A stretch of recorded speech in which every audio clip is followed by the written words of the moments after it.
Hello everyone and welcome to a FB4 Daily Special. As you can see on screen, I have got Chris Pajak with me and we're just going to have a little half an hour chat basically about how we're getting through this lockdown. We had a little chat before we come on and Chris is starting to watch a load of DVDs again and I'm baking and it's not going well and we're trying to add up how long it'll be, how old I suppose we will be before we'll get rid of our kids and start to live our lives, which is a strange conversation to have at 11 a.m. in the morning. But look, that's where we are. Look, Chris, thanks, I suppose, for joining me because I know you're at home on your own at the moment trying to mind some kids. How are you getting on in this lockdown? It's not great, to be honest, mate. Kids are little bastards. And they're not. They're nice. They're good. They're good kids, but they just need a lot of attention. So, you know, we obviously do Red Men and stuff, and I'm trying to do that from home. My wife works for the NHS, so she's at work. So I'm, like, supposed to be homeschooling, which hasn't happened until the weekend. And then I'm working full-time while I'm also trying to look after them. At some point, they'll probably come into this room, so massive apologies. They normally give me around about 6 to 7 minutes of free time at a time. Which is a huge amount of time. Which is massive, so they'll probably come in 3 or 4 times. To be honest, I've locked the door. They'll so still come in. Yeah, they'll still work it out. Like, but it's just different, innit, Gav? I mean, it's just crazy times at the moment, so strange, and everyone's just missing the things like, you know, going to Anfield, watching the football, and just going out and just being able to just having freedom. Like, you take it for granted, don't you? Because it's the first time in our lifetimes that anything like this has happened, really. So it's just nuts, and you've got the stress of your job, you've got the stress of having the kids there, and you've got the massive stress of will the league fucking finish so that we can win the league title, which is probably the biggest stress of all of them, to be honest, mate. Yeah, it's early on, I have to be honest with you, early on in this whole thing, you know, when Mikel Arteta gets tested positive for coronavirus and the Man City game against Arsenal goes down and then we know that the Merseyside derby isn't going to happen, I'm not a pessimist, but I did fear the worst. You know, I thought to myself, no, this isn't going to end well because now a manager has it and now we're going to definitely get players getting it.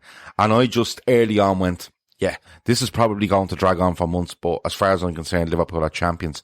I've stuck to that, because no matter what way it works out, I'll say to you now, I've said it on loads of occasions and people are going to go, he's saying this fucking again, but I still feel it gets played out on the pitch, in some way, shape or form, simply to justify the TV money because the losses are definitely coming down the road next season and you can't double up or double down on it, I suppose, with losses this season of, they're saying 800 million. I think it's way more than that.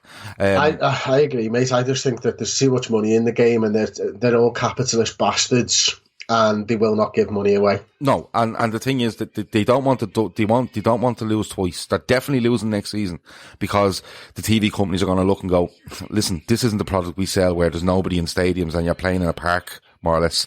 And there's a TV there and you can hear Martin Tyler from the other side of the pitch because there's nobody there. They can't afford to lose that money this season on top of next. So my frame of mind has always been, we're champions anyway. Do a points per game if you want. Do the Duckworth-Lewis method if you want. Whatever way you want to do it, Liverpool will be champions and I'm sticking to that. But when you look at it, Chris, you see all these null and voiders. I don't even think that's on the table.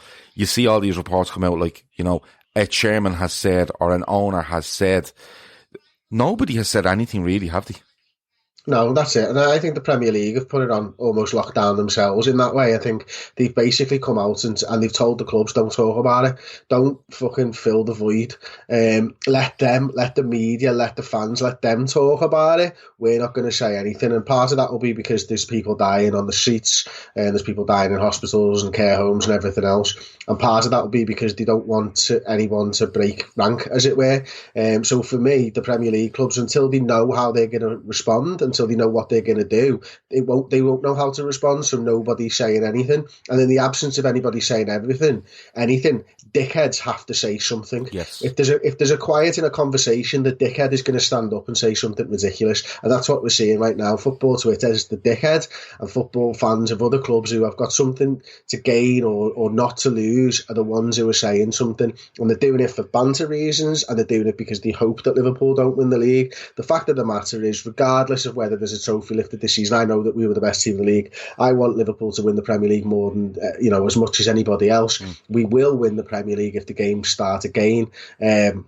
we probably should have already won it. You know, we were so close with that Watford game and all that. But the fact is, they're all money grabbing bastards at the top of the Premier League. Every fucking chairman wants to grab money, whether you're Liverpool's chairman or not. They're not going to give away the money. They're not, and you shouldn't be compromising you shouldn't be fucking this season off for a season that hasn't started. We're 75% of the way through this season. Why would you ever go, we need to get next season started? Why? Why don't you finish the one that we've fucking all invested in? We've all paid our money to go to, and we all want to see end. I mean, it's just fucking ridiculous. Like, it's just literally Manx, and people are in the relegation places, and Tottenham Hotspur because they want to get into Europe some other way. But they won't get in. No, and they shouldn't, because they don't deserve to be, because they weren't good enough this season, the season that fucking matters. Yeah, but the thing is, like, if you null and void it, you don't get into Europe next season. Like, Spurs don't turn around and go, oh, well, last season counts in Champions League. I don't think that's how it works. You have to, there's policy in place, and, you know, I suppose things you have to meet in order to get to Europe, or you get enough points to get into the spaces that are available. Gav, I know you're right here, mate. You are absolutely right. But do you think, being the money-grabbing bastards that UEFA are, if the Premier League did decide to null and void it, UEFA would say, OK, we'll have no English teams in? No, I don't. There you go. So it would be decided somewhere, somehow. Somehow. But then when you look at what's happened with the likes of Holland and France, now Holland jumped massively early, in my opinion. France have done it a little bit better. They've said, look, we have cancelled it, but they're sticking by UEFA guidelines of letting them know by the 25th of May exactly what way they're going to do it, and they've declared it completed. It's a different situation because the money in France, I think, is something like 20 million a team they lose on TV money if they don't go back and play. The Premier League is way above that, way above that.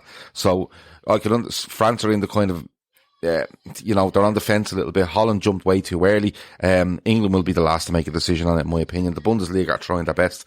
But look, when it all comes down to it, you know it and I know it. Money is what talks. Money is what make the world go round, and that's the second reason why I still think it'd be played out on the pitch, because industry has to start somewhere. You know, me and you and everybody else has to go back to work at some stage. We can only survive for so long. Governments can only survive for so long by paying people out of work to stay at home. Yeah. You know, it can't go on forever. Like I seen it in Ireland in 2011, and a massive crash here, and like literally because the banks went just doing what they liked, the Irish people had to bail them out, and we're still paying for it.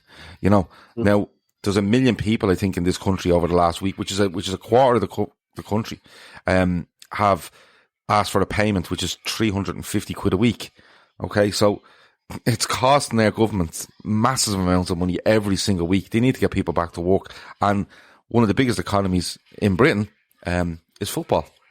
It's a half 500,000 people a week on average going to Premier League games, paying money, buying tickets, buying merchandise, buying food. It makes it's part of making the world go round. So I still think it will end up being played on the pitch.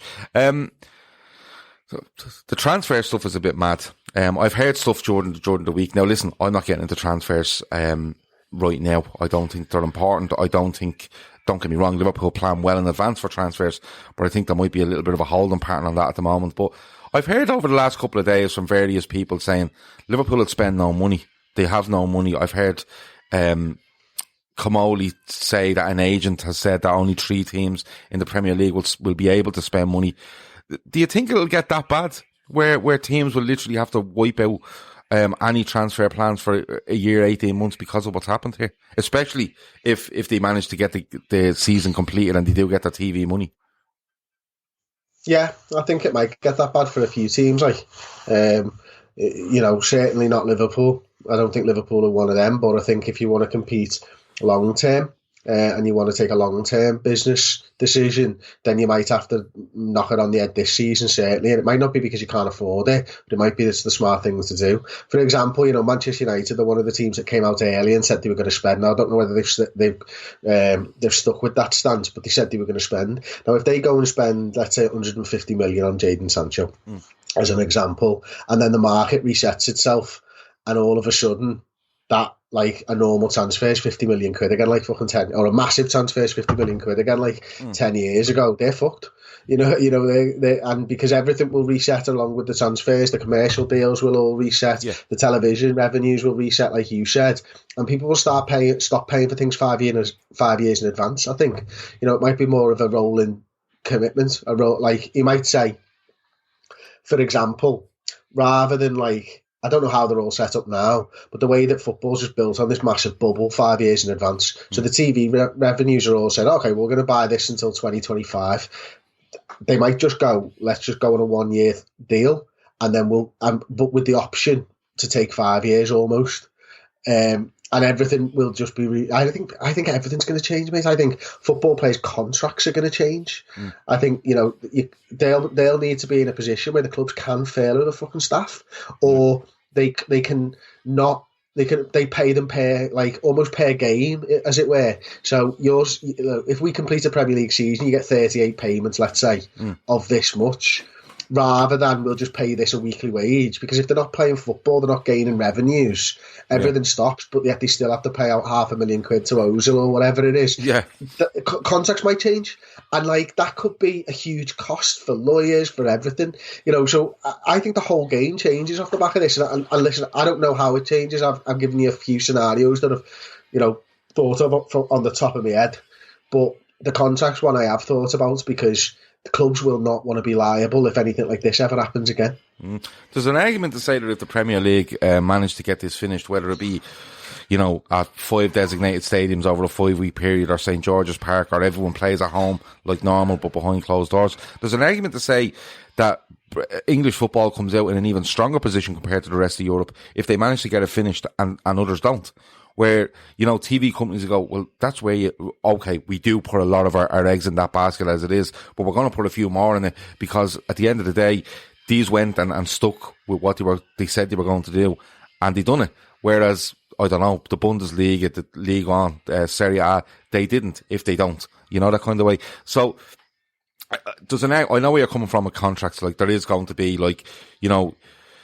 there's definitely going to be something put in every player's contract now that if a pandemic happens, or if the league is stopped for any reason, we do not have to pay you, but we hold you under contract, or not pay you, but you will reset to X amount, and look, what's the chances of it happening again? I don't know. It feels pretty high at the moment because of the situation we're in, but 18 months down the line and we're vaccinated up and we're like, it's all good again. Like everyone back on the bus, we're flying again.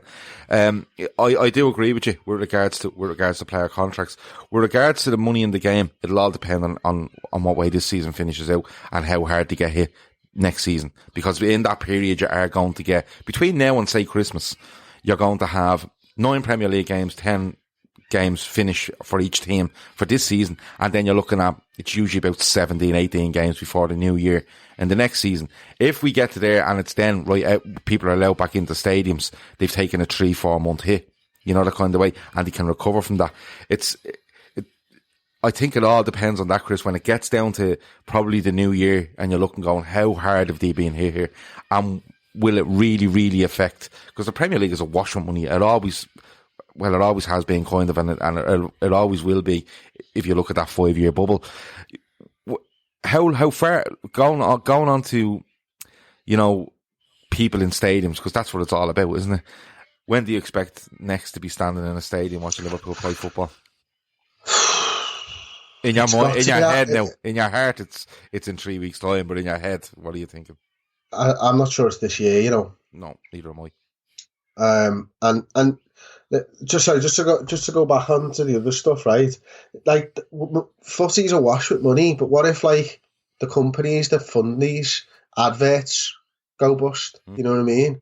What if I don't know, Heineken take a fucking massive hit because no pubs are opening and they sponsor the Champions League? Yeah. You know what I mean? Who replaces that and who steps up, and can companies step up, or can Chevrolet afford to, if they're still fucking Man United sponsor, can they afford, when no one's driving, to be able to pump 50 million into United every single year? I mean, that's where the contracts, things, aren't they? That's where the contracts are going to come again. Not only players' contracts, like for argument's sake, the TV companies are 100% writing something in here going, and they probably have it already.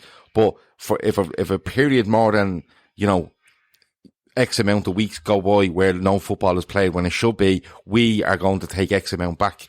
it's going to be, they're going to double down on that. You're right with the likes of Heineken, the likes of, is a Master, it could be MasterCard, it could be anybody, PlayStation, whatever it is now, although PlayStation are probably making an absolute fortune now with this, people at home just downloading games like there's no tomorrow. Not like you would only put CDs into the PlayStation now, you're fully against them online gaming. It's a PlayStation, PlayStation, that great box under the telly, the PlayStation 1. Yeah, that's it, exactly. But, no, you're right, that they'll all have contracts written in, but, it's 100%. So back on the other stuff then, the people in the stadium, I'm not sure it's this year personally, and I hope I'm fucking wrong on that, but if there's rumours of the pub's not open until December, who's going to let 50,000 people into a stadium? Well, it's the only way you can see people in a stadium is if they limit the capacity on a gradual basis, and but could you imagine that? The uproar about who gets a fucking ticket and who doesn't. Yeah, absolutely. And then on top of that, I'm going to argue against myself now. How do we know these people have had COVID-19 or don't have it now? The kind of way. There's so many scenarios to it. I can't see people being back in stadiums probably till this time next year. And the reason I say that is because you're not going to get a vaccine until probably the end of this year. And then by the time you get it rolled out and people and it's available enough to go and vaccine people to the point where we go, right, we've killed this. It's probably another year. Because if you look at even the testing for COVID-19, now I know there's been a lot made in the media about England and how slow it's been and the Conservative government and what their plans were and how they handle it, and I use that loosely as a situation, because I use it very loosely because I wouldn't be a fan of the Irish government, but the Irish government have done a way better job than the English government have, simply because they looked and went, trouble, it's coming, react now, instead of trouble landing and then going, oh, it's all here, is it? What will we do? Or we might as well just ride this out, because that's what the UK done. That's right, yeah. But when you look at the amount of testing that's being done, if you go on that ratio and even double it or triple it, to make that into vaccines, you're still not going to have enough. What does that do for business? Like, I go over to Anfield quite a bit. I use pubs, I use bars, I use restaurants, I use hotels, I use wherever. And then I'm around the ground and, home baked different bits and pieces. What effect does that have, Chris? Like, not only on yourselves, you have to do content outside grounds, that's your bread and butter.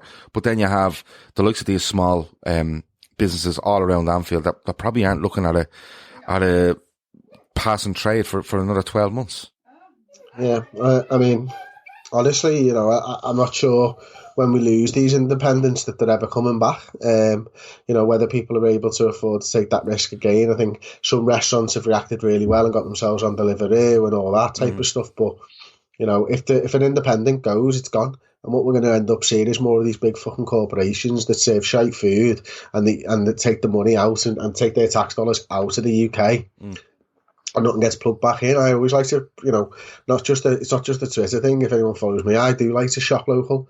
I like to support local businesses. I like to go to independent restaurants because I know the money's fucking staying here and the tax is getting paid to the right people. And then, hopefully we all live better because of that.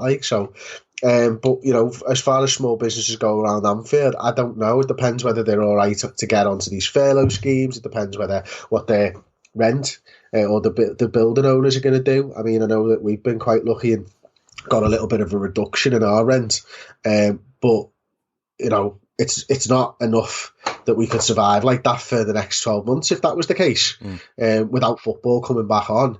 But we're all right. We get to trade when football comes back, whether it's behind the bloody, whether people are in the ground or not. We still get to make videos. That's not the case if you're a business that sells products outside the ground, is it? Yeah. You know what I mean? So, I don't know, man.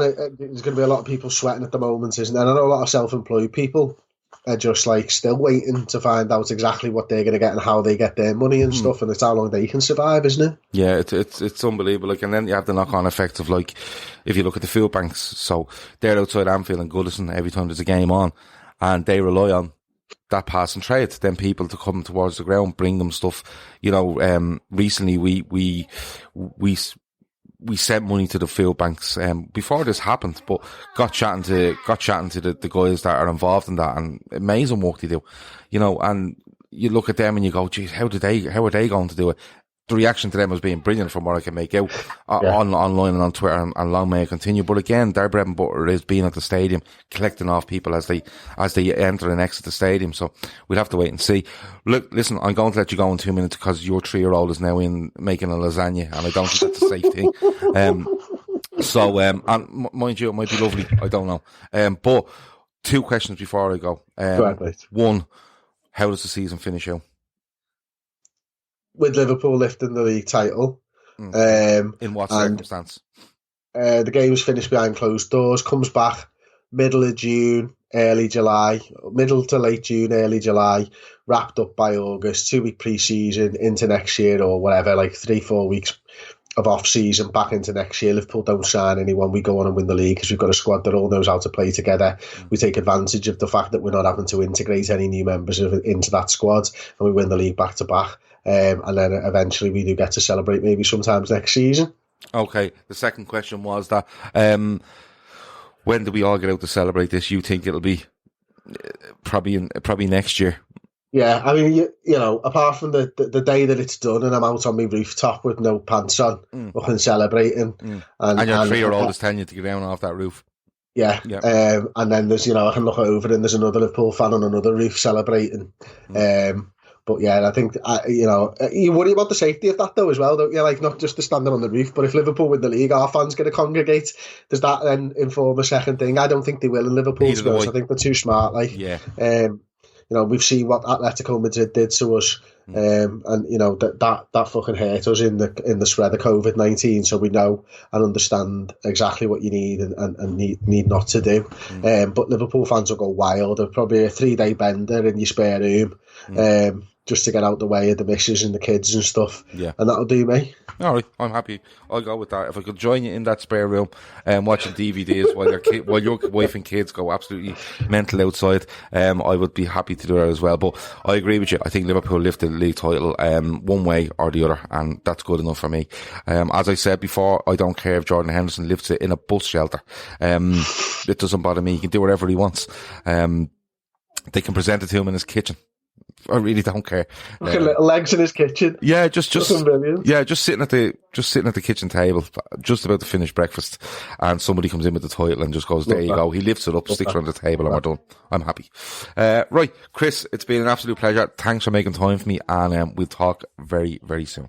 Boss, mate.